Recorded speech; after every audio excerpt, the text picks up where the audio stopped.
Mwaki uyu uria urekwirwo kwanjiriria mathaa ma thaa 3 cia utuku ni uracinire nyumba 8 cia gukomborithio kuria thiini wa nyumba imwe aciari maratigite mahingira ciana ciao 3. Athire nduka-ini gucoka akora kuihurite mwaki na riria agerire kuhingura aremwo auma njathie kuga mbu koguo mwaki umire ku ciana ciuma tutingimenya kana ciana icio ni kurugaga kana niki ciikiranire na mwaki. Kana na komanda wa borithi Kabete Anthony Mbogo kihumo kia mwaki uyu gitiri kirakurekana no uthuthuria ni wambiriirie.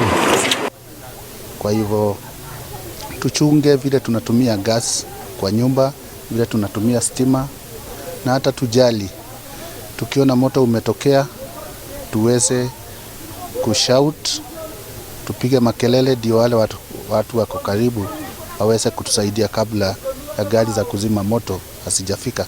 Andu aria maretikire mbu ino matinahota guthara kindu kuona mwaki uyu ni uratambire na ihenya, kuona nyumba ici ciakitwo na mbao na mabati, no riu matigitwo makihothania guteithiriria aria mahutitio ni mutino uyu. Tondu tutioe ithuĩ haitũ tutioe kana no ta ciana ici kana nĩ wa thitima kana nĩ ngasi tondu gutiuma mundu ona utiga ciana icio ithuĩ tukarigwo atiriri ona ithuĩ mwaki ucio umire ku.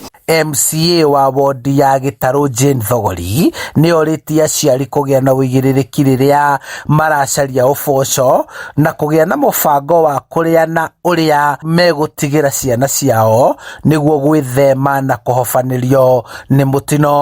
Mĩĩrĩ ya ciana ici nĩ twaritwo nyũmba-inĩ ya kũiga mĩĩrĩ ya thibitari wa Thogoto kuria uthuthuria wa kihumo kia mwaki uyu wanjĩrĩirie.